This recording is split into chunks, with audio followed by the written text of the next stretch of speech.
خدا کے بن کر ہے چھایا.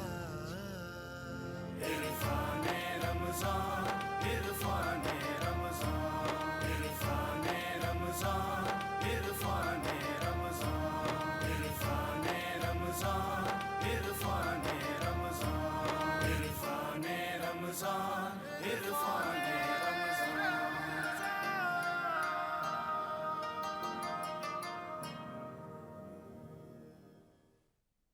أعوذ بالله من الشيطان الرجيم.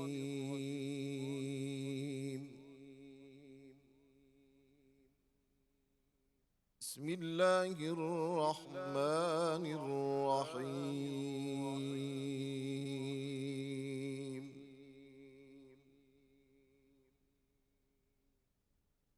إنا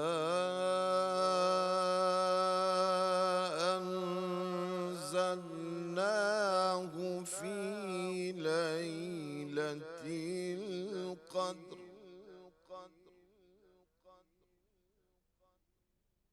وما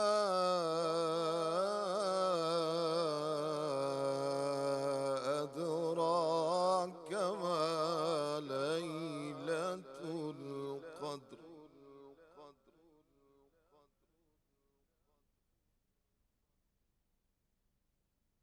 ليلة القدر خير من ألف شهر تنزل الملائكة والروح فيها بإذن ربهم من كل أمر سلام.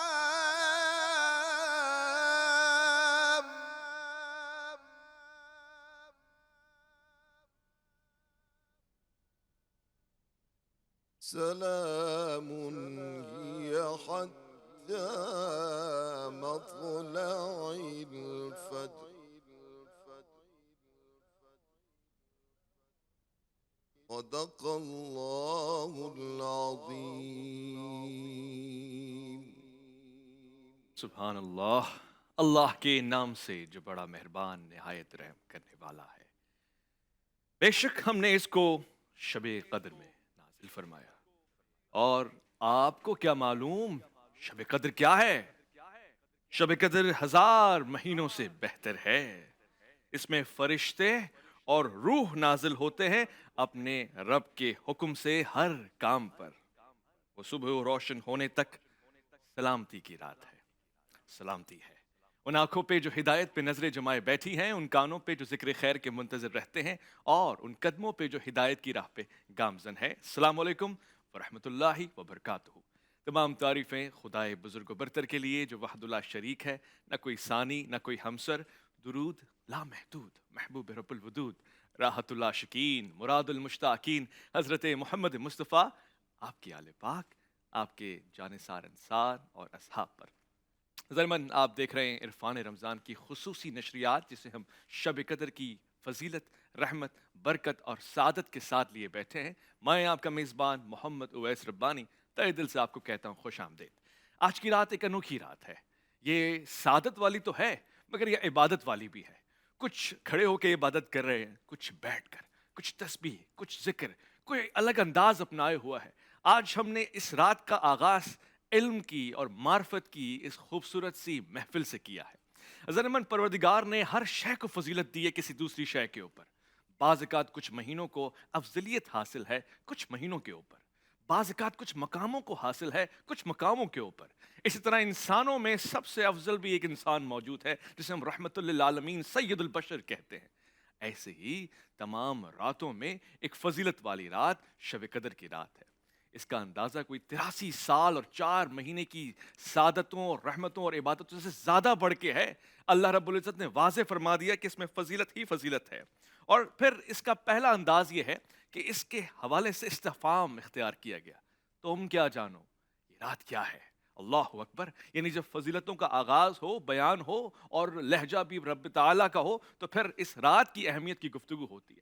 دوسری بات یہ ہے کہ اسی رات قرآن مجید کا نزول ہوا. تیسری بات یہ ہے کہ اس رات فرشتے اترتے ہیں اور روح اپنے رب کے حکم کو لے کر، امر کو لے کر، اور پھر اس رات کی انتہا تک سلامتی ہی سلامتی ہے. عجیب معاملہ ہے. اصحاب رسول فرماتے ہیں کہ آج کی رات یعنی شب قدر جس کو مل جائے وہ خوش قسمت ہے. پچھلی امتوں میں سے بڑا درجہ ہے، کیونکہ وہ تو بڑی عبادتیں کیا کرتے تھے، ہزار سال کے جہاد اور عبادتیں. مگر اللہ محمد مصطفیٰ صلی اللہ علیہ وآلہ وسلم کی امت، ایک رات اگر کوئی ایک شخص اس کو میسر آ جائے تو سبحان اللہ، وہ تمام امتوں کی عہدوں کے اوپر حاوی ہوگا. میں آج کی اس خوبصورت سی محفل کا آغاز کرنا چاہتا ہوں. سب سے پہلے تعارف کرواؤں گا علماء کرام جو ہمارے ساتھ تشریف فرما ہے. آپ کے ہونے سے آج معرفت کا سفر آسان ہو جائے گا، علم میسر آئے گا، اور پھر آج کی رات کے راز ہم تک میسر آئیں گے، ہم اس کے حوالے سے جان سکیں گے، معرفت میں آسانی ہو جائے گی. میں خوش آمدید کرنا چاہتا ہوں آج کے اس پروگرام میں تشریف فرمائیں. بہت ہی پیارے گفتگو کا ایک خاصہ رکھتے ہیں. آپ جب بھی گفتگو فرماتے ہیں علم، ہدایت اور حکمت سے سرشار اور لبریز ہوتی ہے. میں خوش آمدید کرنا چاہتا ہوں علامہ امین شہیدی کو. السلام علیکم ورحمۃ اللہ. علیکم السلام. میں آج کے دوسرے مہمان کو خوش آمدید کہوں گا. آپ کی گفتگو میں بھی ایک صداقت ہے، انتہائی لطف ہے. مجھے لگتا ہے کہ معیار کی عمدگی آپ کی فصاحت اور بلاغت سے طبقتی ہے، اور قرآن اور احادیث کا ایک خیر مطالعہ آپ کے پاس ہے. مفتی فضل سبحان صاحب، السلام علیکم ورحمۃ اللہ. میں خوش آمدید کہوں گا ہمارے تیسرے مہمان کو. آپ سے ہم نے جتنا سیکھا اور تشنگی بڑھ گئی، علم حدیث اور پھر صداقت اور پھر مطالعے کی جو جستجو اور لگن ہے وہ آپ کی گفتگو سے ہو جاتی ہے. ابو انشا ڈاکٹر قاری خلیل الرحمان جاوید، السلام علیکم ورحمۃ اللہ. وعلیکم السلام ورحمۃ اللہ. اور آج کے چوتھے مہمان، ان سے بہت پیار ہے. ان کی گفتگو میں ایک عجیب کمال حاصل ہے. جس طرح خوشگوار ان کا مزاج ہوتا ہے ویسے ہی خوش عقیدہ انسان ہے، بہت پیارے ہیں، اور جب گفتگو کرتے ہیں تو پیار میں اضافہ ہو جاتا ہے. مفتی ارشاد سعیدی صاحب، السلام علیکم ورحمۃ اللہ. السلام ورحمۃ اللہ وبرکاتہ. علماء کے بعد میں اب جس آواز کو آپ کے کانوں تک پہنچانا چاہتا ہوں، پاکستان کو ان پہ ناز ہے، امت مسلمہ کو ان پہ ناز ہے. ہر عاشق رسول صلی اللہ علیہ وآلہ وسلم کا معیار یہ ہے، اور ہر کوئی یہ چاہتا ہے کہ اس انداز سے عشق کیا جائے. آسمان نعت خوانی کے اوپر چمکتا ہوا ستارہ، بلکہ آج کی دنیا کا روشن چاند. میں خوش آمدید کہنا چاہتا ہوں فضیلت الشیخ الحاج وسیع الدین سہروردی کو. السلام علیکم ورحمۃ اللہ. وعلیکم السلام ورحمۃ اللہ وبرکاتہ. میں چاہتا ہوں کہ شیخ آج آپ سے ہی ہم ناز شریف کا آغاز کریں، اس کے بہت بعد شکریہ. پروگرام چلے ہمارا آگے. بہت شکریہ آپ کی تشریف آوری. پہلے تو آپ کا شکریہ کہ آپ نے اپنے پروگرام میں مجھے مدعو کیا، جزاک اللہ. جب سے ان کی نگاہ کرم ہو گئی، زندگی میں میری انقلاب آ گیا. جب سے ان کی نگاہ کرم ہو گئی، جب سے ان کی نگاہ کرم ہو گئی، زندگی میں میری انقلاب آ گیا. چھٹ گئے غم کے بادل لبوں پر میرے، جب بھی اس میری رسالت مآب آ گیا. چھٹ گئے غم کے بادل لبوں پر میرے، جب بھی اس میری رسالت مآب آ گیا. مشکلیں حل ہوئی، آفتیں ٹل گئیں، مضطرب دل کو تسکین کا سامان ملا. سبحان اللہ. مشکلیں حل ہوئی، آفتیں ٹل گئیں، مضطرب دل کو تسکین کا سامان ملا. میں نے گھبرا کے ان کو پکارا ہی تھا، سامنے میرے رحمت کا باب آ گیا. میں نے گھبرا کے ان کو پکارا ہی تھا، سامنے میرے رحمت کا باب آ گیا.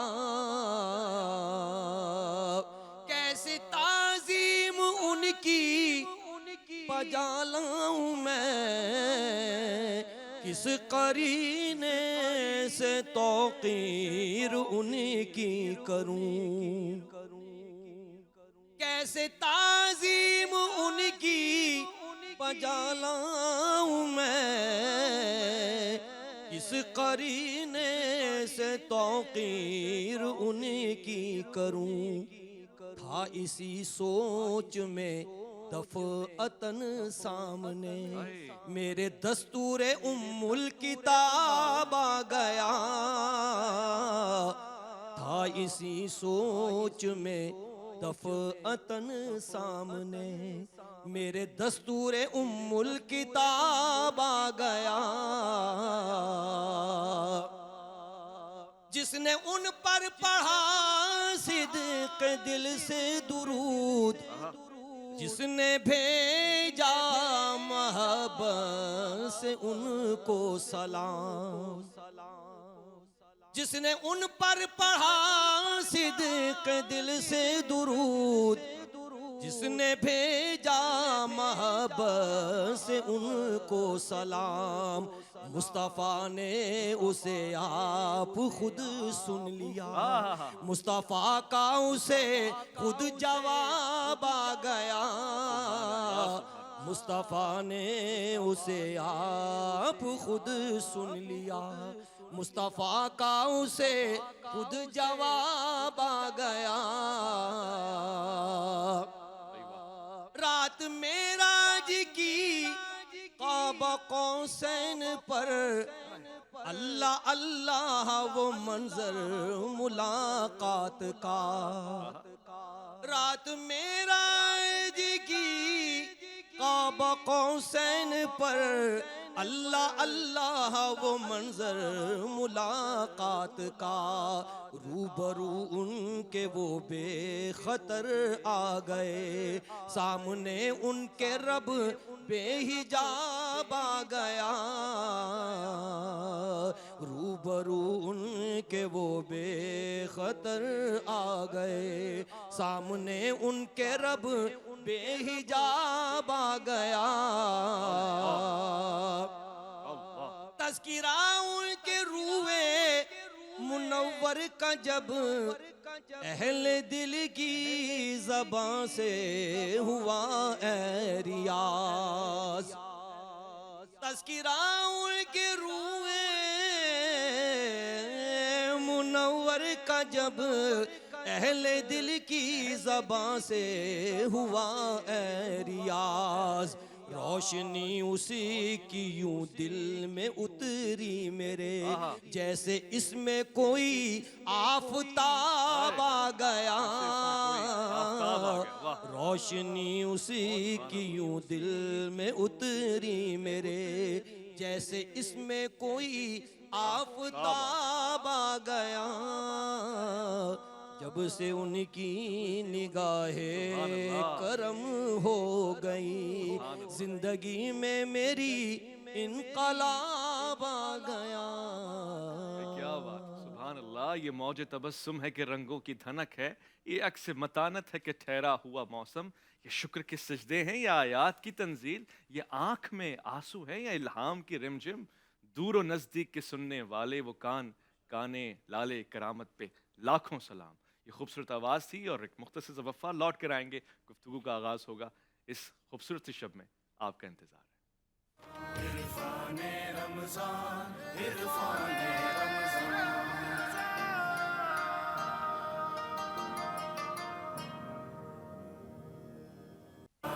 رمضان، عرفان رمضان،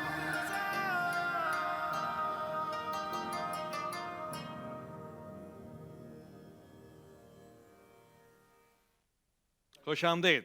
آج عرفان رمضان میں ایسا لگ رہا ہے کہ 14ویں کا چاند چاروں طرف سے ہی آ گیا ہے۔ پروردگار کا بڑا شکر ہے، یہ علماء اور ان کا سایہ سلامت رہے، الحاج شیخ فصیح الدین سہروردی صاحب کا سایہ سلامت رہے، پروردگار کا انتہائی شکریہ ادا کرتے ہوئے آج کی شب کی فضیلت کی معرفت حاصل کرنے کی جستجو میں آپ میرے ساتھ آ جائیں۔ میں سب سے پہلے آغاز کرتا ہوں مفتی ارشاد سیدی صاحب سے، میں جاننا چاہتا ہوں یہ انداز کیا ہے، آپ کیا جانیں لیلۃ القدر کیا ہے، ہمیں بتائیں لیلۃ القدر کیا ہے۔ یقیناً لیلۃ القدر کی جو فضیلت ہے، یہ جب قرآن مجید میں اللہ رب العزت نے اس انداز میں بیان فرما دی، اور کیا حسین انداز ہے، اور ہمارے دلوں کو، ہمارے ضمیر کو، ہمارے احساس کو جھنجھوڑنے والا، جگانے والا، تاکہ کہیں ایسا نہ ہو کہ زندگی کی باقی راتیں، باقی دن تو ہم نے غفلت میں بتا لیے، کہ یہ اللہ کے کرم والی رات، یہ نزول قرآن کی رات، یہ برکتوں والی رات، یہ رحمتوں والی رات یہ ہو، اور پھر اس میں بھی اگر غفلت میں ہی ہم گزار دیں تو اللہ رب العزت کی رحمت کا اظہار ہے کہ وہ اپنے بندوں کو کسی نہ کسی بہانے اپنی طرف متوجہ کرتا ہے۔ تو اسی طرح اس نے یہ رات عطا فرمائی، اور اس کی فضیلت کا ذکر قرآن مجید میں یوں آیا۔ اور جب سورہ قدر میں ہم دیکھتے ہیں، اور یہ جو بات ہے کہ لیلۃ القدر خیر من الف شہر، اللہ کہ یہ 1000 مہینوں کی راتوں سے افضل رات ہے۔ تو جیسا کہ آپ نے اپنے انٹرو میں بھی کہا کہ اللہ رب العزت نے تخلیق فرمایا پوری کائنات کو، تو اس اعتبار سے سب کا خالق تو وہی ہے، جی مگر اس نے ایک فضیلت کا نظام جاری و ساری فرمایا اپنی مخلوقات کے اندر۔ تو اسی طرح اسی نظام کا ایک یہ مظہر ہے کہ اس رات کو اللہ رب العزت نے دیگر راتوں پر فضیلت عطا فرمائی۔ اور یہ جو رات ہے، پھر جب ہم آقا علیہ الصلوۃ والسلام کی سیرت مطہرہ سے اور آپ کی تعلیمات کی روشنی میں دیکھتے ہیں، تو ہمیں اس رات کی کثرت کے ساتھ پھر فضیلت بھی ملتی ہے، حتیٰ کہ بخاری اور مسلم کی متفق علیہ حدیث مبارکہ ہے، جس کا ایک ٹکڑا یہ ہے کہ من صام رمضان ایمانا و احتسابا غفر له ما تقدم من ذنبہ۔ اسی حدیث مبارکہ کا ایک حصہ یہ بھی ہے کہ من قام لیلۃ القدر ایمانا و احتسابا غفر له ما تقدم من سارے گناہ ذنبہ، معاف کہ اگر کسی نے اس رات میں اللہ کے حضور قیام کیا اللہ اور احتساب کے ساتھ، اور خود احتسابی کے ساتھ، اور تمام تقاضوں اور آداب بندگی کے ساتھ، تو اللہ تبارک و تعالیٰ اس کے سابقہ گناہوں کو معاف فرماتا سبحان ہے۔ اللہ سبحان اللہ۔ لہٰذا یہ رات اور اس جیسی جو اللہ رب العزت نے گھڑیاں اور ساعتیں انسان کو عطا فرمائیں، جیسے جمعہ سید الایام ہے، جی جیسے اللہ رب العزت نے قرآن مجید کے نزول کے حوالے سے سورہ دخان میں بھی اسی رات کا یوں ذکر فرمایا کہ اِنَّا أَنزَلْنَاهُ فِي لَيْلَةٍ مُبَارَكَةٍ۔ تو یہ برکت والی رات بھی ہے، یہ قدر والی رات بھی ہے، یہ فضیلت و رحمت والی رات بھی ہے، یہ توبہ اور استغفار کی رات بھی ہے۔ اب سوال یہ ہے کہ ہم اللہ کی رحمت کو اس رات کے اندر کیسے حاصل کرتے ہیں؟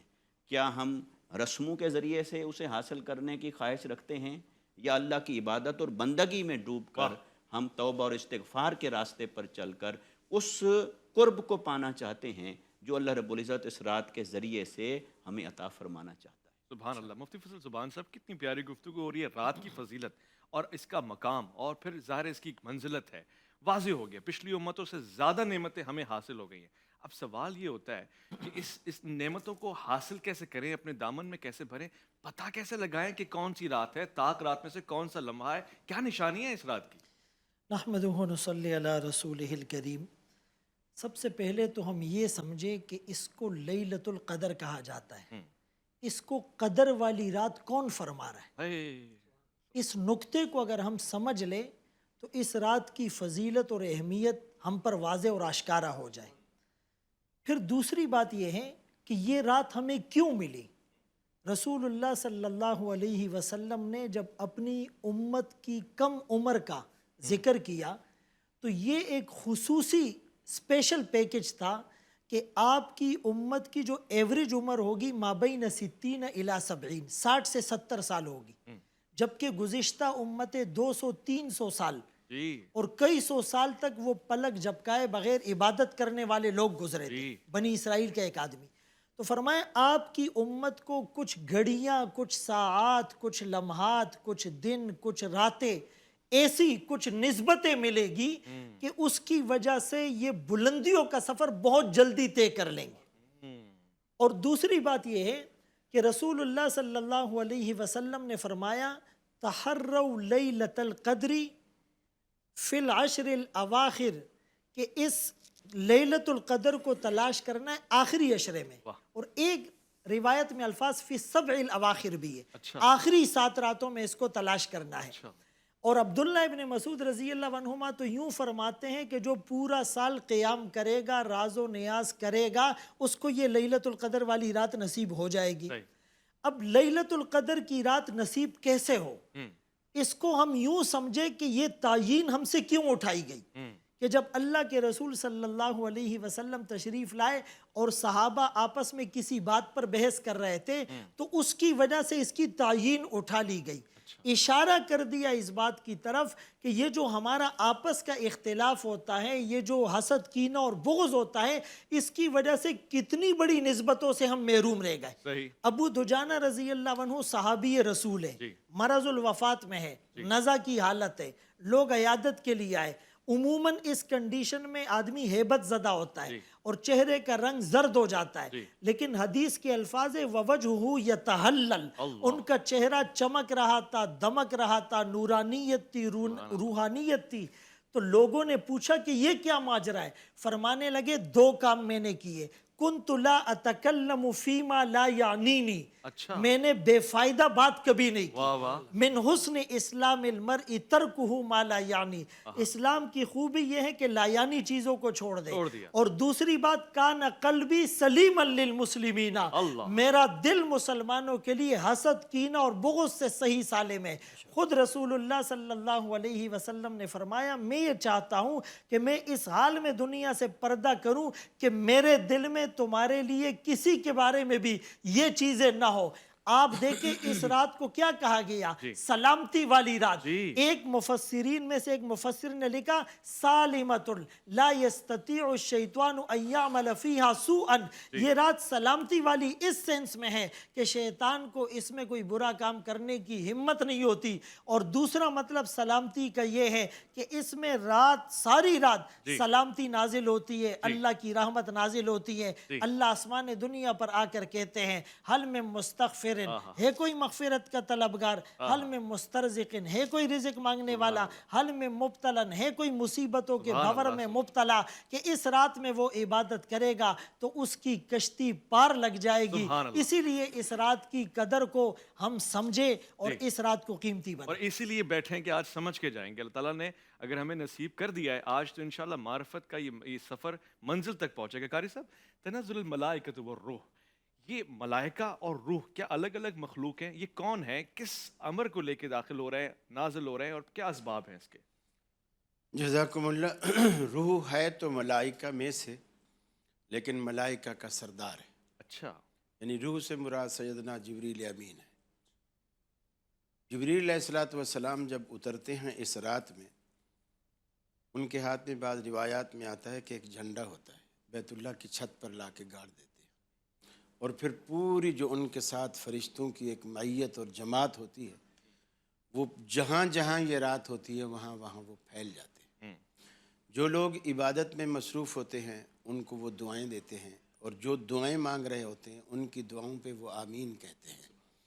اور یعنی وہ جو رحمت کے فرشتے اترتے ہیں، گویا وہ رحمت کے فرشتے نہیں اترے بلکہ اللہ کی رحمت ہی اتری ہے۔ اللہ، تو وہ جو بندہ جس بھی حال میں اللہ کو یاد کر رہا ہوتا ہے، وہ رحمت کے سمندر میں اس وقت غوطہ زن ہوتا ہے، اور پھر وہ اسی سے ہی مالا مال ہو جاتا ہے، اس کی مرادیں، اس کا سب کچھ اس سے پورا ہو جاتا ہے جس مقصد کے لیے بیٹھا۔ اب اس کا اندازہ آپ یوں بھی لگائیے، نبی مکرم صلی اللہ علیہ وسلم کو جب یہ نہیں بتایا گیا تھا کہ شب قدر کون سی ہے، آپ نے اس کو تلاش کرنے کے لیے، آپ دیکھیے کہ اس رات کی اہمیت کیا ہے، آپ نے اس کو تلاش کرنے کے لیے رمضان میں پورا پہلے عشرے کا پورا اعتکاف کیا، آپ نے پہلے عشرے کا، اچھا، آپ کو وہ رات نہیں ملی۔ پھر آپ نے دوسرے عشرے کا اعتکاف کیا، آپ کو وہ رات نہیں ملی۔ 20ویں شب کو کچھ صحابہ جو آپ کے ساتھ بیٹھے تھے ان میں سے کچھ جانے لگے، آپ نے فرمایا اگر آپ میں سے کوئی بیٹھنا چاہے میرے ساتھ تو میں اسے چاند رات تک طویل کرنا چاہتا ہوں اعتکاف کو۔ کچھ چلے گئے اور کچھ بیٹھ گئے، جو بیٹھ گئے تو وہ تیسرے عشرے میں بھی بیٹھے، آپ بھی تیسرے عشرے میں بیٹھے۔ اب یعنی پہلے عشرے میں نہیں ملی، آپ نے دوسرے عشرے میں اعتکاف کیا، نہیں ملی، آپ نے تیسرے عشرے کا اعتکاف کیا، تیسرے عشرے میں آپ کو وہ رات مل گئی۔ جب رات مل گئی آپ نے سوچا کہ میں دن میں صحابہ کرام کو بتاؤں گا، پھر آگے وہی روایت جیسے فضل سبحان صاحب نے کہی، میں طوالت سے بچنا چاہتا ہوں، تو آپ کو وہ رات آپ کے ذہن سے نکال دی گئی۔ البتہ یہ موجود رہا کہ وہ آخری عشرے کی کسی طاق رات میں ہے۔ پھر آپ نے صحابہ کرام سے کہا کہ اسے عشر الاواخر کے اندر ان 5 راتوں میں اور بعض روایات میں 7 رات اس کو تلاش کرو. صحیح. تو صحابہ کرام پھر اسی طرح اس کو تلاش کیا کرتے تھے، اور تلاش کرنے کا یہی بہترین طریقہ ہے کہ آدمی بے شک کچھ حصہ سو بھی لے، لیکن زیادہ تر سوئے نہیں. اللہ کے رسول اس رات خود بھی جاگتے، گھر والوں کو جگاتے، صحابہ کرام کو جگاتے، اس لیے کہ جب اللہ کی رحمت برس رہی ہو تو پھر کیوں محروم کیوں رہے جب دینے والا خود دینے پہ تلا ہوا ہے تو مانگنے والا پھر بد نصیب ہے جو کہے کہ مجھے نہیں چاہیے. حقیقت فرمائی آپ نے. ام المومنین نے فرمایا کہ آپ اپنی کمر کو کس لیا کرتے تھے. میں حیران ہوں اس روایت کو سن کر، کیونکہ ذہن من میں اور آپ کس لیں تو شاید ہمیں جنت کی خواہش ہو، آرزو ہے، امکان ہے، مگر وہ کہ جس کے قدموں کے تلے جو زمین آ جائے وہ جنت ہے، جو جس جگہ پہ رہے وہ مدینہ منورہ ہے، وہ اتنا تیار اور بیدار ہو جائے تو پھر ہمارے لیے واقعی ایک مثال اور ایک معیار ہے. ہم ایک مختصر سے وقفے کی طرف جا رہے ہیں، لوٹ کر آئیں گے، گفتگو مزید کریں گے، آپ کا انتظار رہے گا.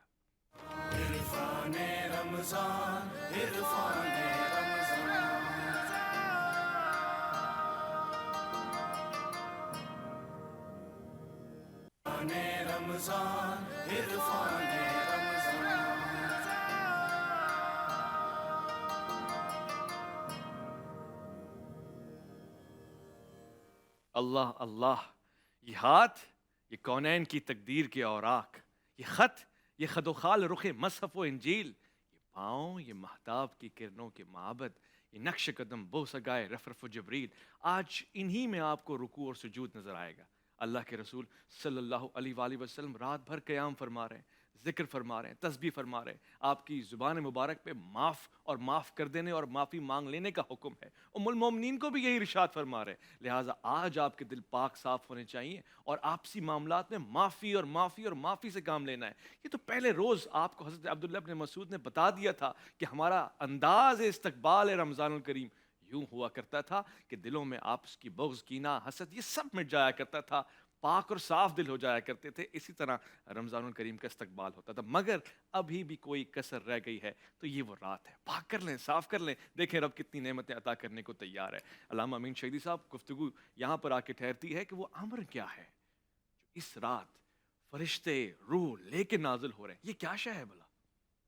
بسم اللہ الرحمن الرحیم. میں سب سے پہلے تو آپ کے اس پروگرام کے ذریعے سے آپ کے تمام سامعین اور ناظرین کو آج کی اس مقدس اور انتہائی بابرکت رات کی مبارکباد پیش کروں گا، اس دعا کے ساتھ کہ اللہ تبارک و تعالیٰ شب قدر کی فضیلتیں اور اس میں موجود نعمتیں ہم سب کو حاصل کرنے کی توفیق عطا فرمائے. آمین. یہ اللہ تبارک و تعالیٰ کا سب سے بڑا انعام زندگی ہے، اور اس زندگی کے شب و روز میں اگر سال کے 365 ایام دیکھیں، 12 مہینوں میں تقسیم شدہ ہیں. ان 12 مہینوں میں سب سے بابرکت مہینہ رمضان المبارک ہے. اور اسی رمضان المبارک میں جب آپ احادیث دیکھ لیں تو پتہ چلتا ہے کہ آپ نے اگر ایک آیت پڑھی، صرف ایک آیت، تو اس ایک آیت کا جو ثواب اور اجر ہے وہ پورا قرآن پڑھنے کے برابر ہے. اللہ اکبر. یعنی پورا مہینہ اتنا بڑا، عظیم اور بابرکت مہینہ. جس مہینے کے اندر ایک آیت پڑھنے کا ثواب پورا قرآن پڑھنے کے برابر ہے، اس مہینے کے اندر ایک رات ایسی ہے جس میں اللہ تبارک و تعالیٰ نے آپ کی ایک عبادت کو 1000 مہینوں سے زیادہ قیمت دی ہے. اب آپ ملٹیپلائی کرتے چلے جائیں. شب قدر چاہے وہ 21 ہو، 23 ہو، 25 ہو، 27 ہو، 29 ہو، جو بھی ہو، لیکن شب قدر من حیث شب قدر کائنات کی تمام مخلوقات کے لیے اور خصوصی طور پر انسانوں کے لیے اللہ کی سب سے بڑی نعمت اور سب سے بڑے انعام کا نام ہے. سب سے بڑا انعام یہ رات ہے. اس لیے اس رات کی عبادات کے حوالے سے، اس رات کی اگر ریاضتوں کے حوالے سے دیکھا جائے تو عام طور پر آپ 364 راتیں اللہ کی طرف، اوپر کی طرف دیکھ رہے ہوتے ہیں اور مانگ رہے ہوتے ہیں. اس رات میں اوپر والے نیچے دیکھ رہے ہوتے ہیں کہ نیچے والے کیا کر رہے ہیں. پھر دوسری بات بڑی ہی اہم ہے کہ یہ رات نیچے سے دعاؤں کے اوپر جانے کی تو ہے، لیکن اوپر سے فرشتوں کے نیچے نزول کی رات ہے. نبی کریم صلی اللہ علیہ وآلہ وسلم جب تشریف فرما تھے تو اس وقت ان کی ظاہری زندگی میں یہی روح الامین، چاہے وہ حضرت جبرائیل کو کہا جائے یا باقی ملائکہ کے کسی اور سردار ملک کو، دونوں طرح کی روایات موجود ہیں. تو یہ اترتے تھے قلب نبی پر، یہ اترتے تھے نبی کریم کی بارگاہ میں، لیکن من کل امر، تمام امور کو لے کر. اور قرآن کے مطابق یہی جو ہم انا انزلناہ فی لیلۃ القدر وما ادراک ما لیلۃ القدر پڑھتے ہیں، تو اس میں اگر غور کریں تو نزول قرآن کی وجہ سے یہ رات عظیم نہیں ہے، بلکہ اس رات کی عظمتوں کی وجہ سے قرآن نازل کیا گیا ہے. اچھا، انتخاب اس رات کا اس رات کا انتخاب کیا گیا ہے. اس لیے آپ دیکھتے ہیں کہ انا انزلناہ فی لیلۃ القدر، اس کے بعد پھر نزول قرآن کی بات ختم ہو گئی. اب خود اس رات کی عظمتوں کو بیان کیا جا رہا ہے. وما ادراک ما لیلۃ القدر، تم کیا جانو یہ رات کیسی رات ہے. جب قرآن بھی اسی رات میں اس کی عظمتوں کی وجہ سے نازل ہو رہا ہے، تو یہ رات کوئی خاص رات ہے. اب اس کو تلاش کرنے کے لیے اگر انسان پوری زندگی جد و جہد کرے تو وہ کم ہے. صحیح. کیوں؟ اس لیے کہ اگر اس رات میں یعنی شب قدر میں انسان ایک رات کی عبادت کرتا ہے تو خود قرآن کیا کہتا ہے؟ 1000 مہینوں سے زیادہ اس کو اجر ملنا ہے. اس لیے یہ 1000 مہینوں سے زیادہ قیمتی ہے. 1000 مہینے یعنی تقریباً 82 سال، صحیح 82 سال کچھ مہینے. ٹھیک ہے. اس کا مطلب یہ ہے کہ ایک رات کی عبادت کا جو صلہ ہے وہ صلہ آپ کی پوری زندگی سے زیادہ ہے. ذرا آپ کیلکولیٹ کریں، اگر وہ بھی اس صورت میں جب آپ کو 80 سال کی عمر ملے اور ان 80 سالوں میں آپ عبادت کے علاوہ کوئی اور کام نہ کریں، صحیح. تب جا کر آپ کہہ سکتے ہیں کہ ان 80 سالوں کی عبادت سے آج کی رات کی عبادت زیادہ بہتر ہے. اللہ. لیکن آپ سے یہ کہا جا رہا ہے، ہم سے یہ کہا جا رہا ہے کہ اس ایک رات کی عبادت 82 سالوں سے برتر ہے. اب چاہے آپ کوئی بھی نیک کام کرتے ہیں اس کو اسی طرح سے آپ ملٹیپلائی کرتے چلے جائیں.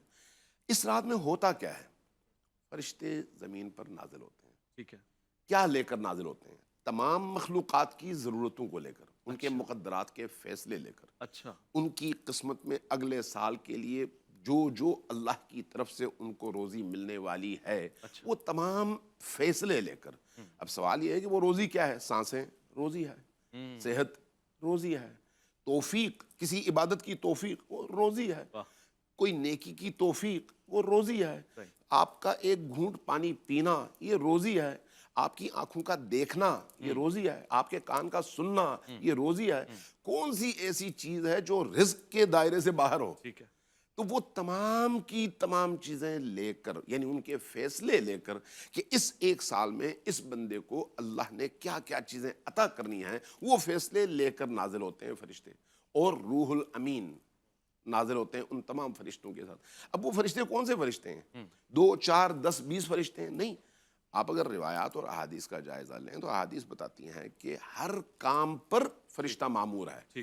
یہاں تک کہ جب اللہ کی طرف سے آسمانوں سے، بادلوں سے زمین پر بارش کے قطرے برستے ہیں تو ان میں سے ہر قطرہ ایک فرشتہ لے کر نازل ہوتا ہے. اللہ اکبر. ایک فرشتہ. اس کا مطلب یہ ہے کہ آپ کی ہر سانس کے پیچھے ایک فرشتہ موجود ہے جو آپ تک وہ سانس پہنچا رہا ہے. تو اس کا مطلب یہ ہے کہ اربوں نہیں، کھربوں نہیں، آپ اس کو گن نہیں سکتے. اس تعداد میں آسمان سے فرشتے نازل ہو رہے ہیں اور تمام مخلوقات کی روزی اور ان کا رزق لے کر نازل ہو رہے ہیں. اب وہ مخلوقات چاہے انسان ہوں، جنات ہوں، مچھلیاں ہوں، حیوانات ہوں، درخت ہوں، جو بھی مخلوقات اللہ سے روزی پا رہے ہیں، ان سب کی تقدیر کے فیصلے لے کر یہ فرشتے نازل ہو رہے ہیں. سبحان اللہ. عالمین کے لیے آج کی رات کا انتخاب ہوا ہے کہ ہر چیز کو اس کا رزق، اس کی روزی مل رہی ہے. جہاں پہ روزی کی بات آئی، یقیناً توفیق بھی ایک روزی ہے، رزق ہے. علم بھی ایک روزی ہے، رزق ہے. فصاحت، بلاغت اور یہ ساری چیزیں روزی ہیں، رزق ہیں. وہاں عشق رسول کریم صلی اللہ علیہ وآلہ وسلم بھی ایک رزق ہے اور یہ بہترین رزق ہے. خدا کرے یہ اس رات کی دعا ہے کہ پروردگار آپ کو یہ رزق آپ کے نصیب میں لکھ دے، اور اس حد تک لکھ دے کہ آپ در مصطفیٰ صلی اللہ علیہ وآلہ وسلم پہ جا کر یہ رزق اور مانگیں، پوری امت کے لیے مانگیں، جائیں اور بار بار کی حاضری وہاں سے طلب کر کے آئیں. الحاج فصیح الدین سہروردی صاحب تشریف فرمائیں. میں چاہوں گا کہ جب میں نے در نبی کی بات کی ہے تو پھر میں نے اس علی کی بات کی ہے، اہل بیت کے گھرانے کی بات کی ہے. میں چاہوں گا کہ آپ کی خوبصورت آواز میں وہ کلام جو ہر زباں پہ آتا ہے اور ہر دل میں اترتا ہے وہ عنایت فرمائیں. عرفان رمضان، عرفان رمضان، عرفان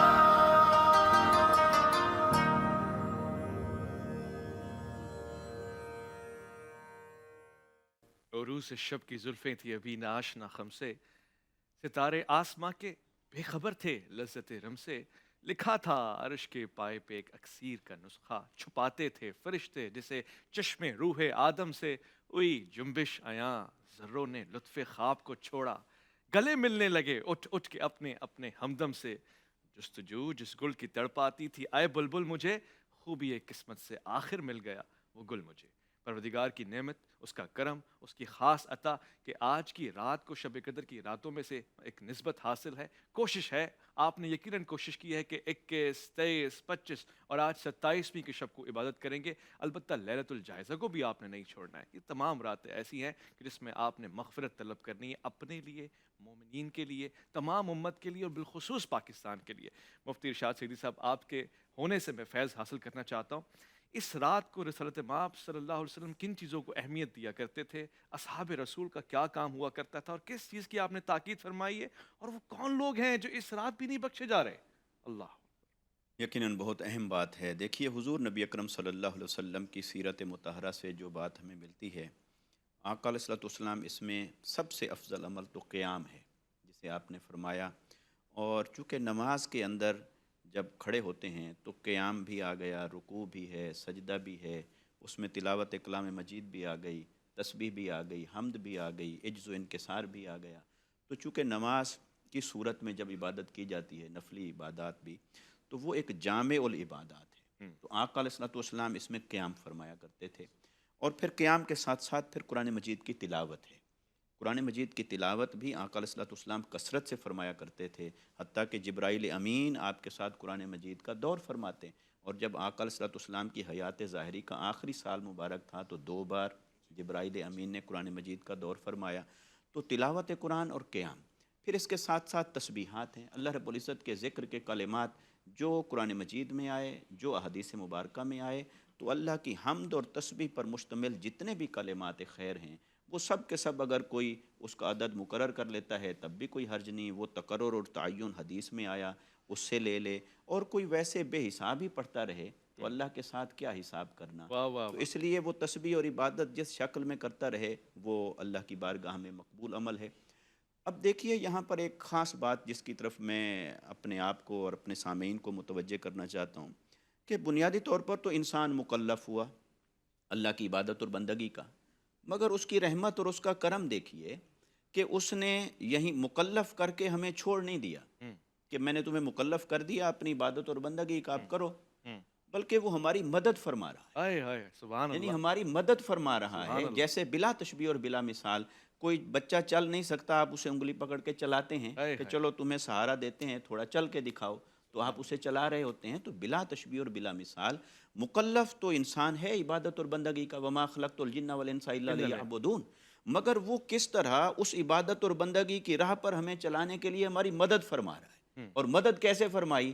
کبھی کسی رات کے بہانے بلا رہا ہے، کبھی قیام کے بہانے بلاتا ہے، کبھی تہجد کے بہانے بلا رہا ہے، اور خاص طور پر اس رات میں ملائکہ کو کثرت کے ساتھ بھیج کر، جیسا حضرت نے ذکر فرمایا، تو اس کثرت کے ساتھ ملائکہ کو بھیج کر ہماری مدد فرما رہا ہے، تاکہ ہمارا جہاں ہم بیٹھے ہیں ہمارا ماحول روحانی ہو جائے، نزول ملائکہ سے ہمارے دلوں پر تسکین نازل ہو، رحمت نازل ہو، تو وہ ہماری مدد فرما رہا ہے۔ اور وہ جو حدیث مبارکہ میں آیا کہ یہ ماہ مبارک جو ہی شروع ہوتا ہے تو اللہ رب العزت اس کے اندر آسمان کے دروازے کھول دیے جاتے ہیں، جنت کے دروازے کھول دیے جاتے ہیں، جہنم کے دروازے بند کر دیے جاتے ہیں۔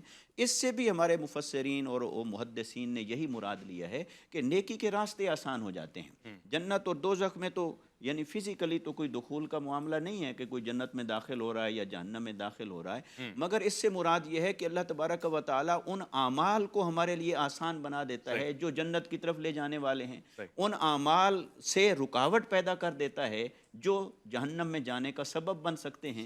تو ان تمام چیزوں کو اگر اب دیکھیں تو یہ اللہ کی رحمت کس کرم کے ساتھ نظر آ رہی ہے کہ وہ اپنے بندوں کی مدد فرما رہا ہے کہ تم میری عبادت اور بندگی کی طرف آ جاؤ، اور اسی مدد فرمانے کے لیے پھر وہ ملائکہ کو بھی نازل فرماتا ہے، اور عین ممکن ہے وہ ملائکہ کو نظارہ بھی کروانا چاہتا ہے کہ تم نے کہا تھا اس انسان کے بارے میں تو فساد کرے تو گا۔ چلو آؤ آج رات کچھ بیٹھے ہیں جو میری عبادت اور بندگی میں مشغول بیٹھے ہیں، ذرا جاؤ ان کے آنسوؤں کو دیکھو، ان کی دعاؤں کو سنو، ان کی مناجات اور التجاؤں کو سنو اور ان کے ساتھ مل کے آمین کہو، تو وہ آمین کہتے ہیں۔ اور یہ جو اس رات کو لیلۃ القدر کہتے ہیں، تو قدر کے معنی میں سے، لغوی معنی میں سے ایک معنی ہے کسی شے کا تنگ ہو جانا، یعنی اتنے ملائکہ نازل ہوتے ہیں اس شب کے اندر کہ زمین تنگ پڑ جاتی ہے۔ اللہ اکبر۔ جیسے یعنی بے شمار ملائکہ کا نزول ہوتا ہے، ٹھیک ہے۔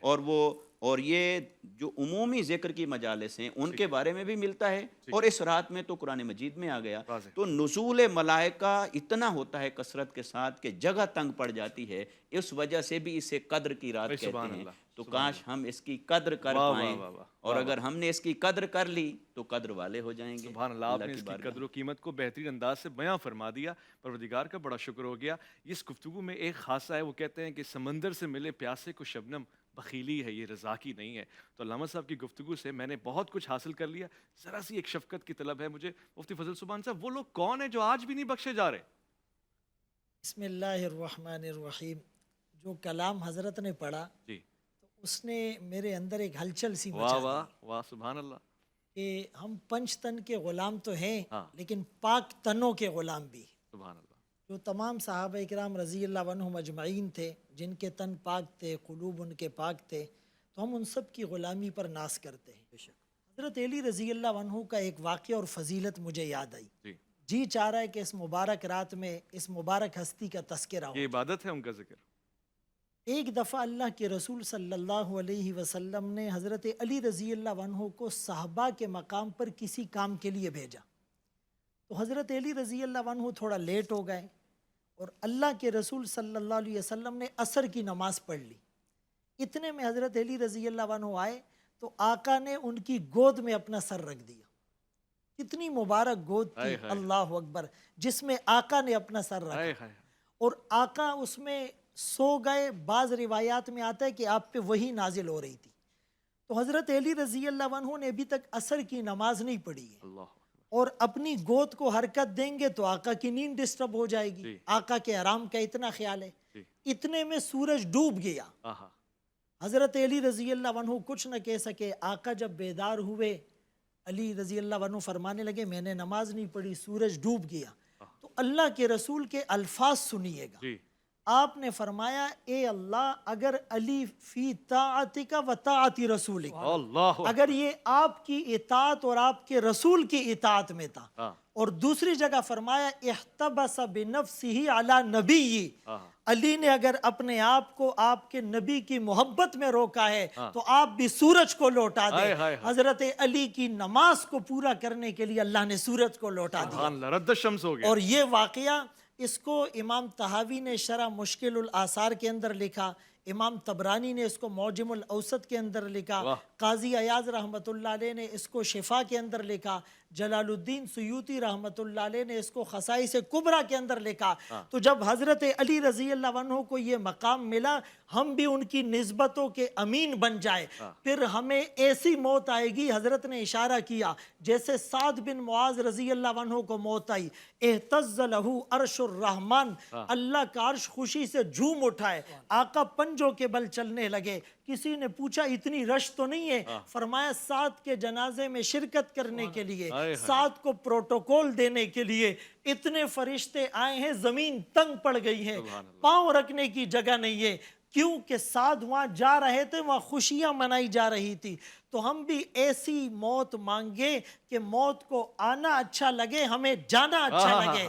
ایسی موت نہ مانگے جیسے بگوڑے غلام کو پکڑ کر زنجیروں میں جکڑ کر، بیڑیا پہنا کر، گلے میں توک ڈال کر، چہرہ کالا کر کے اور گھسیٹ کر لے جایا جا رہا ہو، ایسی موت سے ہم بچے۔ اور ایسی بری موت کس کو آتی ہے؟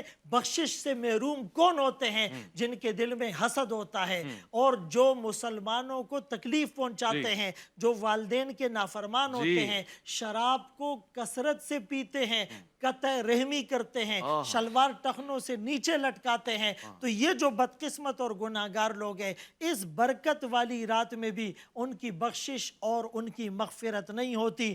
تیرے کرم سے اے کریم کون سی شے ملی نہیں، جھولی ہی میری تنگ ہے، تیرے یہاں کمی نہیں۔ تیرے یہاں کمی نہیں۔ سبحان اللہ، سبحان اللہ۔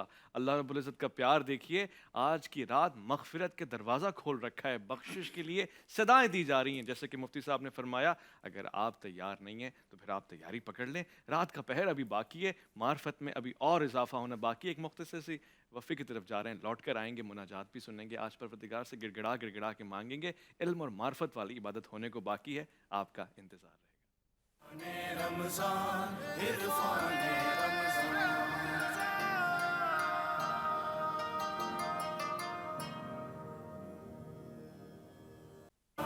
رمضان رمضان عرفان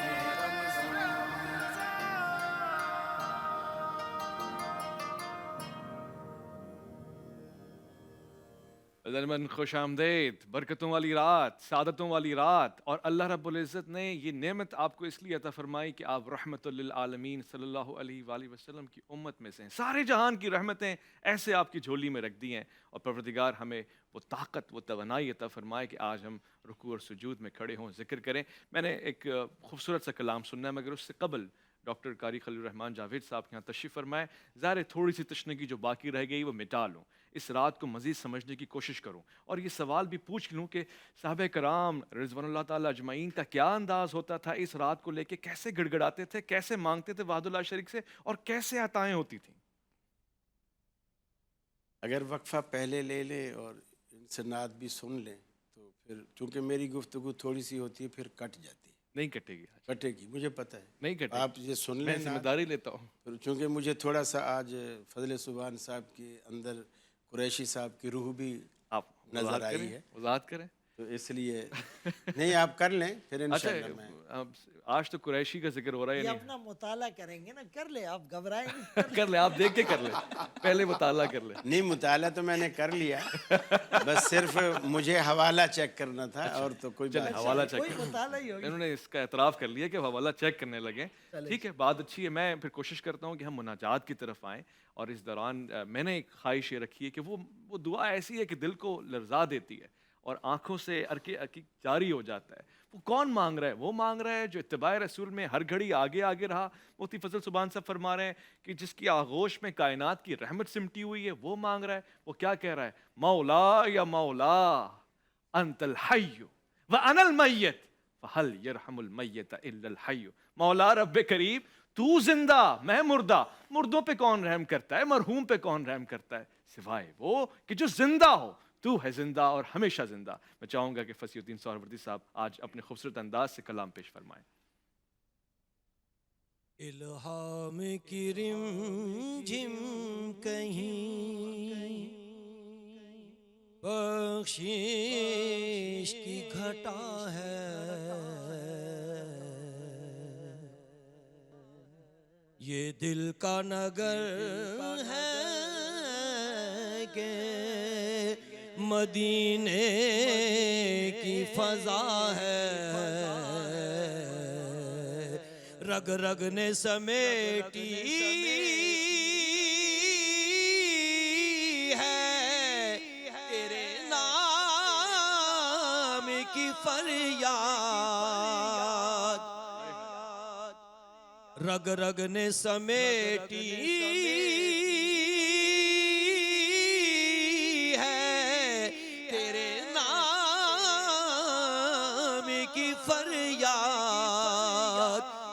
جب بھی پریشان مجھے دنیا نے کیا ہے،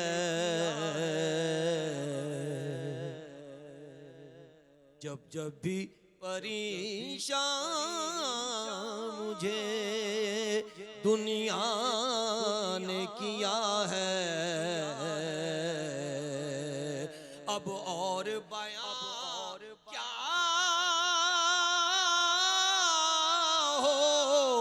کسی سے تیری مدحت اب اور بیان کیا ہو کسی سے تیری مدحت، یہ کم تو نہیں ہے کہ تو محبوب خدا ہے، یہ کم تو نہیں ہے کہ تو محبوب خدا ہے۔ ثقلین کی قسمت تیری دہلیز کا صدقہ، عالم کا مقدر تیرے ہاتھوں میں لکھا ہے، عالم کا مقدر تیرے ہاتھوں میں لکھا ہے، بخشش تیرے ابرو کی طرف دیکھ رہی ہے، بخشش تیرے ابرو کی طرف دیکھ رہی ہے، محسن تیرے دربار میں چپ چاپ کھڑا ہے، محسن تیرے دربار میں چپ چاپ کھڑا ہے، الہام کی رم جھم کہیں بخشش کی گھٹا ہے، یہ دل کا نگر ہے کہ مدینے کی فضا ہے۔ سبحان اللہ سبحان اللہ سبحان اللہ، یہ پھول پھول رنگ طبیعت، یہ باغ باغ، کونین پر محیط مزاج دل و دماغ، اور جس کی انائے میں سے پگھلنے لگے ایاغ، مہتاب حسن کبا سے ہو چاک چاک۔ یہ انداز یقیناً ایک یادگار انداز ہے اور دل یہاں تک خوشی سے جھوم اٹھتا ہے، پروردگار ان کی آواز کو سلامت رکھے۔ ڈاکٹر صاحب اب میں چاہوں گا کہ آپ اس حوالے سے گفتگو فرمائیں اور روشناس فرمائیں ہمیں اس حکمت سے۔ وہ سوال دہرا دیجیے مجھے سوال۔ جی میں یہ عرض کر رہا تھا جب گفتگو یہاں پر پہنچی کہ اس رات کی جہاں انہوں نے فضائل بیان فرمائے، ان لوگوں کا ذکر ہو گیا کہ جو محروم رہ جائیں گے، تو اصحاب رسول کس طرح سے اس رات کا اہتمام فرمایا کرتے، رسالت مآب کا کیا انداز ہوتا تھا اور اہل بیت کرام کا کیا انداز ہوتا تھا؟ بسم اللہ الرحمن الرحیم۔ پہلی بات تو یہ ہے جو میرے بھائی محترم فضل سبحان صاحب نے جو روایت بیان کی ہے، مختلف کتابوں کے حوالے بھی دیے، کسی بات کا کتابوں کے اندر موجود ہونا اس بات کی صحت کی دلیل نہیں ہوتا۔ اچھا، بہت ساری باتیں کتابوں کے اندر موجود ہوتی ہیں لیکن محدثین کی نظر میں وہ صحت کے درجے کو نہیں پہنچ رہی ہوتی، بہت ساری باتیں موجود ہوتی ہیں۔ جیسے میں نے شاید اس سے پہلے بھی آپ کو مثال دی انہی پروگراموں میں کہ دعوے تو بہت سارے ہوتے ہیں دنیا کے اندر، جیسے یوسف علیہ السلام کے بھائیوں نے بھی دعویٰ کیا کہ یوسف کو بھیڑیا کھا گیا، اور انہوں نے ثبوت کے طور پر ثبوت بھی دیا اور کرتے کو خون لگا کر پیش بھی کیا، لیکن دعویٰ بھی جھوٹا تھا، ثبوت بھی جھوٹا تھا۔ اچھا، موجود تو ہو گئی بات، آ بھی گئی، انہوں نے پیش بھی کر دی اور باپ کے سامنے وہ چیز پیش بھی کر دی، لیکن اس کو پروف کو ثابت کرنا ہوتا ہے۔ یہ محدثین کا جو طریقہ کار ہے، کسی بھی محدث نے اس طرح کی روایت کو صحیح نہیں کہا، سب ضعیف ترین روایت۔ کس طرح کی؟ آج تک سورج کسی شخص کے لیے واپس نہیں آیا، البتہ کچھ روایات میں صحت کے ساتھ ایک بات یوشع بن نون کے لیے آئی ہے، لیکن میں رسول اکرم صلی اللہ علیہ وسلم کے بارے میں بخاری شریف میں یہ موجود ہے، آپ ایک سفر پر تھے، صحابہ بھی تھے، راستے میں رات پڑ گئی، آپ نے سیدنا بلال رضی اللہ تعالیٰ عنہ کو مامور کیا کہ آپ جاگتے رہنا تاکہ فجر میں آپ ہمیں اٹھانا، چونکہ وہ مؤذن بھی تھے، جی، بھی اذان بھی وہ دیں گے۔ تو حضرت بلال بھی گرمی کی رات تھی اور تھکے ہوئے وہ بھی تھے، ایک اونٹ کا سہارا لے کر کے بیٹھے اور سیدنا بلال کی آنکھ لگ گئی، جی سورج نکل آیا، کسی بھی صحابی کی آنکھ نہیں کھلی، جی حتیٰ کہ رسول اللہ صلی اللہ علیہ وسلم کی بھی آنکھ نہیں کھلی، بلال کی بھی نہیں کھلی، سورج نکل آیا اور سب سے پہلے جناب محمد الرسول اللہ صلی اللہ علیہ وسلم بیدار ہوئے اور آپ غضبناک بھی ہوئے۔ فرمایا بلال ہم نے تمہیں ذمہ داری سونپی تھی اور تمہیں بٹھایا تھا اس لیے کہ تو صبح ہمیں جگائے گا اور تو خود ہی سو گیا۔ انہوں نے کہا یا رسول اللہ صلی اللہ علیہ وسلم جو چیز آپ پر غالب آ گئی وہ مجھ پہ بھی غالب آ گئی، میں نے عمدن ایسا نہیں کیا۔ جیسے یوشع بن نون کہہ رہے تھے موسیٰ علیہ السلام کو، جی وہی سورہ کہف کا واقعہ۔ تو آپ نے فرمایا جلدی سے یہاں سے نکلو، یہاں شیطان کا پڑاؤ ہے، یہاں شیطان کا پڑاؤ ہے، یعنی جس جگہ رسول اکرم صلی اللہ علیہ وسلم کی ایک نماز قضا ہوئی، آپ نے فرمایا یہاں شیطان کا پڑاؤ ہے۔ اس سے میں ایک ریلیٹڈ بات یہ بھی کرتا جاؤں، جس گھر میں ہماری روزانہ نمازیں قضا ہوتی ہوں گی وہ گھر شیطان کا مسکن نہیں ہوگا، یقیناً وہ مسکن ہوگا۔ اللہ کے حبیب نے وہ جگہ چھوڑی، وہاں نماز قضا بھی نہیں کی، فرمایا یہ شیطان کا مسکن ہے، آگے جا کر کے آپ نے اس نماز کو قضا کیا، صحیح۔ سورج واپس نہیں آیا۔ اچھا میں سمجھتا ہوں اس کائنات میں اس آخری امت کے اندر اگر کوئی مستحق تھا صحیح۔ جس کے لیے سورج واپس لوٹتا تو وہ صرف آمنہ کا لال تھا، صحیح ہے، جناب محمد رسول اللہ صلی اللہ علیہ وسلم۔ جب اس کے لیے بھی نہیں لوٹا صحیح۔ تو پھر دنیا میں آپ سے بڑا کوئی نہیں ہے۔ شق القمر بھی نہیں ہوا، جس وہ ایک الگ معجزہ، ہوا نا؟ دیکھیں بات کو نہ نہیں میں بگاڑیں، پوچھنا چاہ رہا ہوں شق معلومات کے لیے۔ اگر وہ ایک اجازت معجزہ ہو- ہے، وہ ایک الگ چیز یہ معجزہ وہ اللہ نہیں کے ہے۔ رسول کا اگر معجزہ ہے۔ جی مفتی صاحب، دیکھیں سب سے پہلے تو میں قاری صاحب کی جرت کو سلام کرتا ہوں کہ حدیثوں کو جس طرح بے باک انداز سے یہ کہہ دیتے ہیں نا ہاں کہ یہ غلط ہے، یہ دعویٰ غلط ہے، اور حوالہ بھی نہیں دکھایا، نہیں دکھایا، موبائل میں کافی تلاش کرنے کے بعد بھی کامیابی نہیں ملی۔ ہاں دیکھیں میں نے 4 کتابوں کے نام لیے اور یہ کتابیں یہ محدثین اور فقہا کی ہے، حقیقت یہ ناول اور ڈائجسٹ نہیں ہے۔ جلال الدین سیوطی رحمۃ اللہ علیہ نے خصائص الکبریٰ میں، اور امام طحاوی رحمۃ اللہ علیہ نے شرح مشکل الآثار میں، احسن، امام طبرانی نے المعجم الاوسط کے اندر، ہاں۔ اور قاضی ایاز رحمۃ اللہ علیہ نے شفا کے اندر الشفا بتعریف حقوق المصطفیٰ صلی اللہ علیہ وسلم کے اندر لکھا۔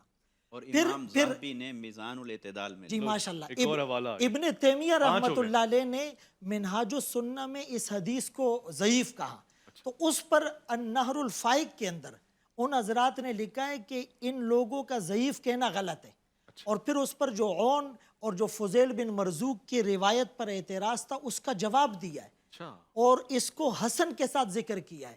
اگلی بات سنیں، امام بخاری رحمۃ اللہ علیہ جن کے حوالے دیتے ہوئے آپ نہیں تھکتے، انہوں نے التاریخ الکبیر کے اندر ان کو صحیح کہا، صحیح، ابن حبان رحمۃ اللہ علیہ نے الثقات کے اندر اس کو صحیح کہا، اللہ امام مسلم کے صحیح مسلم کے جو رجال ہیں وہ اس کو روایت کرنے والے ہیں۔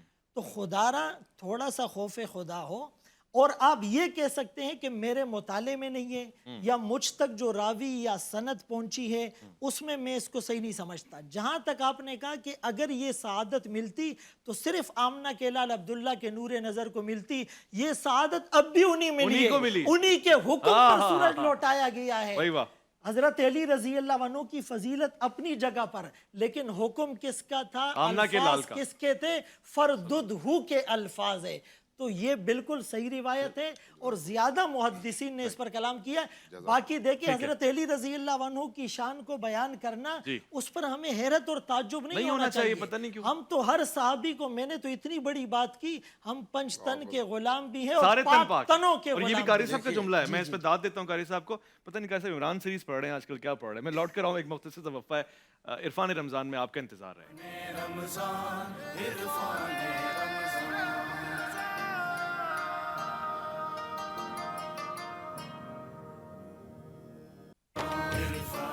رمضان عرفان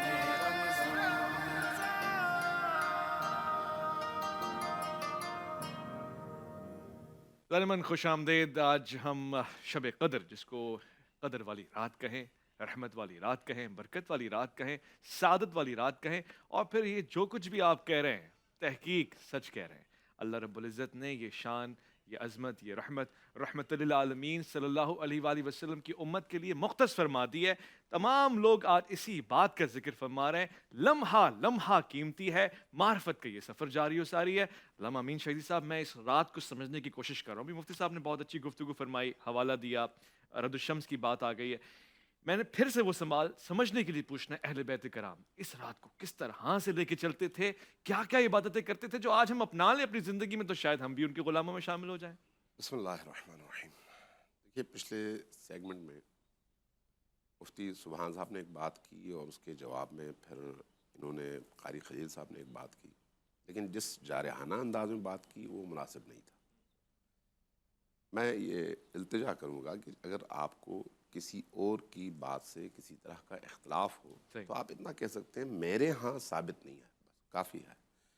لیکن یہ جو جارحانہ انداز اور پھر ہر چیز کو جھٹلانا، اور وہ بھی اس انداز میں، سخت انداز میں، اور تمام مسلمانوں کے دلوں کو مجروح کرنا، یہ مناسب نہیں ہے. اور پھر یہ کہنا کہ احادیث کی کتابوں میں تو بہت کچھ ہے، ہم اس لیے ان کو نہیں مانتے، تو یہ تو پھر کوئی بھی بندہ یہ کہہ سکتا ہے کہ نادرہ میں کسی کے شناختی کارڈ کے ساتھ اس کے باپ کا نام لکھا ہوا تو ہم نہیں مانتے جب تک ڈی این اے ٹیسٹ نہ ہو. نہیں مانتے. یہ کوئی دلیل نہیں ہے. علمی بحث تب ہوتی ہے جب انسان دلیل کے ساتھ، حوالوں کے ساتھ بات کرے اور حوالوں ہی کے ساتھ رد کرے. ٹھیک ہے، علمی اختلاف میں کوئی مذائقہ نہیں ہے، لیکن انداز شریفانہ اور محترمانہ ہونا چاہیے اور ایک دوسرے کی تکریم کا خیال رکھنا چاہیے. کرتے ہیں وہ جہاں تک اپنا اظہار فرماتے ہیں اور کچھ بھی نہیں ہے. جہاں تک آج کی اس رات کے حوالے سے تعلق ہے، چونکہ یہ رات اللہ کی رحمتوں کے نزول کی رات ہے، اس لیے اس کا ہر پل، ہر لمحہ رحمت خدا سے بھرپور لمحہ. سبحان اللہ. اس لیے اس کے ایک لمحے کا مقابلہ باقی سال کے دنوں سے اور راتوں سے بھی ممکن نہیں ہے. اس لیے یعنی شب قدر کے کسی لمحے کو بھی ضائع نہیں کیا جا سکتا، واہ. کسی بھی ایسے کام میں جس کی وہ قیمت نہ ہو. صحیح.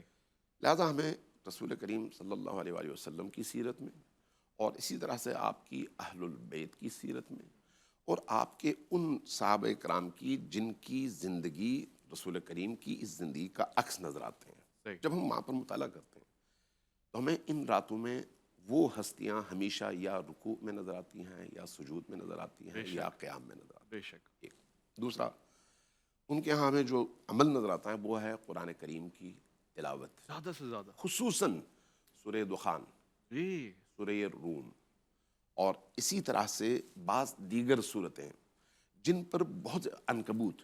اچھا. ہاں، ان کی باقاعدہ ان 3 صورتوں کا تو باقاعدہ سے نام آیا کہ بھی ان 3 صورتوں کو زیادہ سے زیادہ اس رات میں، شب قدر میں.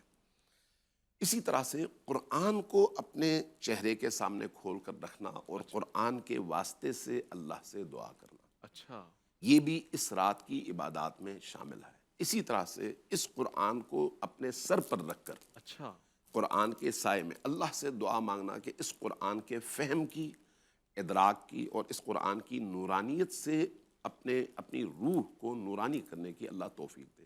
یہ دعا، چونکہ قرآن ہماری نجات کا ضامن ہے. صحیح. اسی طرح سے ایک اور طریقہ جو بیان کیا گیا ہے وہ یہ ہے کہ قرآن سر پر رکھیں اور نبی اور آل نبی کا ایک ایک کر کے اللہ کو واسطہ دیں اور اللہ سے دعا مانگیں. یہ بھی آج کی رات کے ان اعمال اور دعاؤں میں سے اعمال میں سے ایک ہے. اسی طرح سے آج کی رات کے ان مخصوص اعمال میں 100 رکعتیں پڑھنے کا حکم ہے، 2 رکعتوں کے حساب سے 100 رکعتیں. اسی طرح سے آج کی رات کے عمل میں مغرب کی عشاء کی نماز کے بعد غسل کرنا اور نہانا، یعنی اس شب قدر کی میں بات کروں، چاہے آج ہو یا کوئی بھی شب قدر ہو، جس کو بھی یہ توفیق ملے، چونکہ اس پر بھی گفتگو کرنے کی ضرورت ہے کہ ہمیں کس طرح سے اس کو منانا چاہیے. تو شب قدر میں ایک مغرب کی نماز کے موقع پر نہانا اور غسل کرنا، اور ایک آدھی رات میں دوبارہ نہانا اور غسل کرنا، یہ بھی مستحبات اور آج شب کی اعمال میں ائمہ اہل البیت علیہ السلام سے منقول ہے. اسی طرح سے ایک دعا ہے، دعائے افتتاح، اچھا، نیٹ میں موجود ہے. جب آپ اس دعا کو پڑھتے ہیں تو معارف الہیہ کے اسرار انسان کے سامنے آتے ہیں. جتنا انسان کا دل پاکیزہ ہوتا ہے اتنا وہ اس کی گہرائیوں میں چلا جاتا ہے. اچھا، دعائے افتتاح اس کے پڑھنے کا حکم ہے. اسی طرح سے امام زین العابدین علیہ الصلوۃ والسلام نے ایک دعا بتائی ہے جو ابو حمزہ صومالی کو بتائی ہے، توحید کی معراج ہے وہ دعا، اللہ سے راز و نیاز کے حوالے سے ایسی دعا ہے، ایسی میٹھی، شیرین اور معرفتوں سے بھرپور کہ انسان اگر واقعی اس کے اندر کالک نہ ہو، اس کے اندر سیاہی نہ ہو، اس کے اندر نور کا تھوڑا سا بھی اگر ٹکڑا حصہ موجود ہو اور وہ اس دعا کا دروازہ کھولے تو وہ اللہ کی شان، اللہ کی نورانیت میں مستغرق ہوتا چلا جاتا ہے۔ 1.5 گھنٹے انسان کو لگتے ہیں اس کو پڑھنے میں، لیکن اس کی دنیا بدل جاتی ہے۔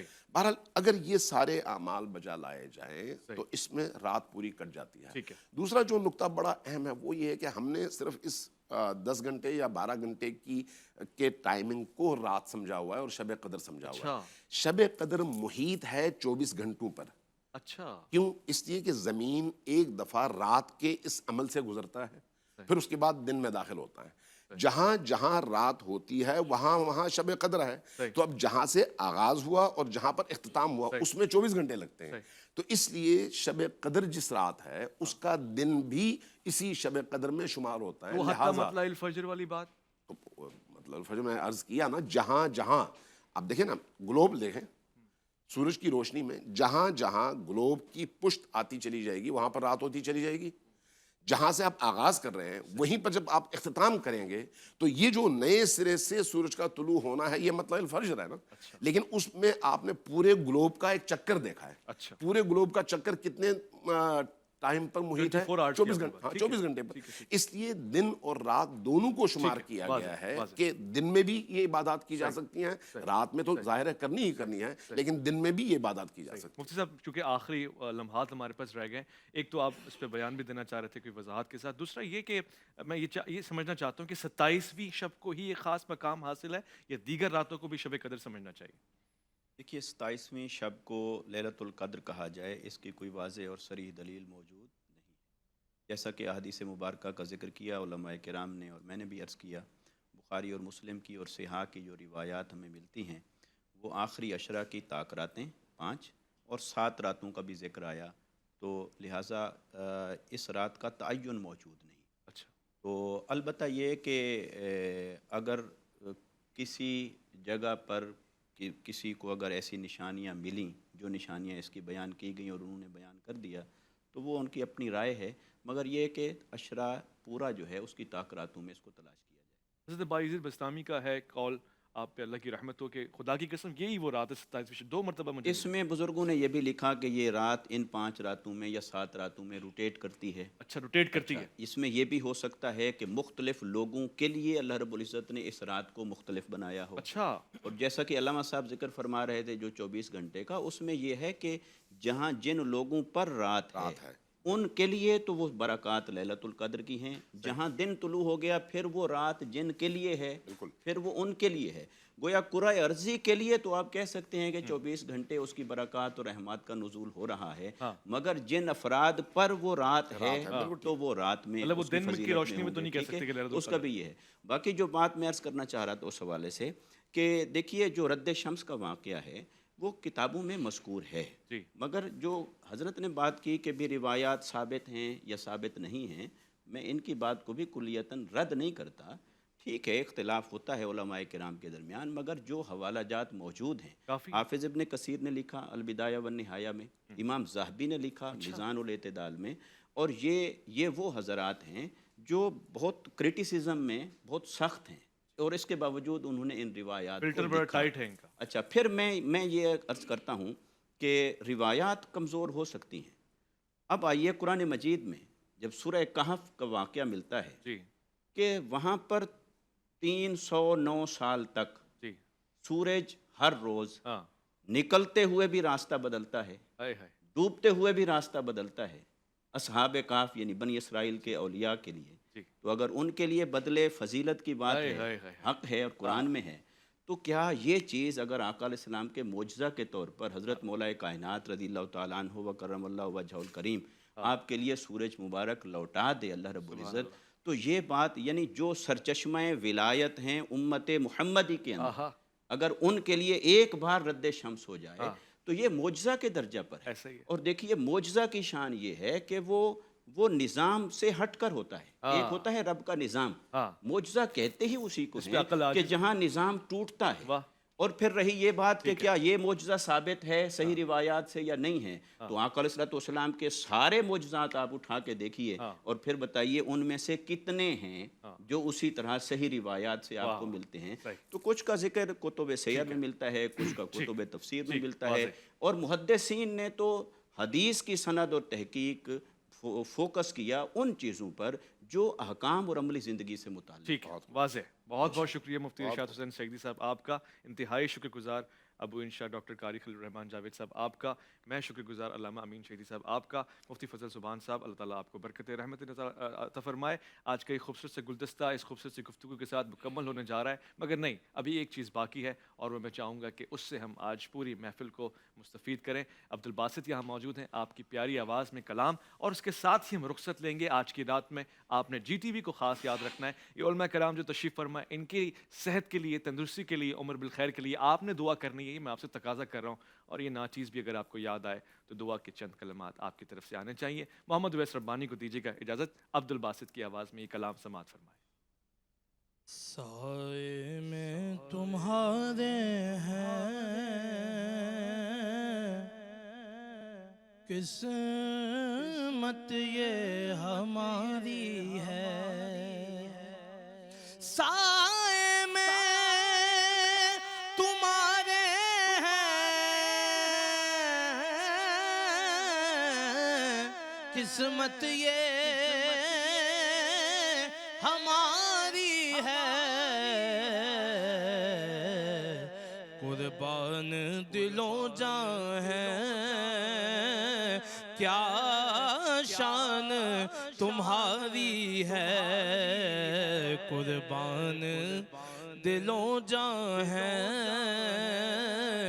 کیا شان تمہاری ہے. گولا کے برے ہیں ہم کہلاتے تمہارے ہیں, گولا کے برے ہیں ہم کہلاتے تمہارے ہیں, کہلاتے تمہارے ہیں. ایک نظر کرم کرنا یہ عرض ہماری ہے, ایک نظر کیا پیش کرے تم کو, کیا چیز ہماری ہے, کیا پیش کرے تم کو, کیا چیز ہماری ہے, کیا چیز ہماری ہے. یہ دل بھی تمہارا ہے, یہ جاں بھی تمہاری ہے, یہ دل بھی تمہارا ہے, یہ جاں بھی تمہاری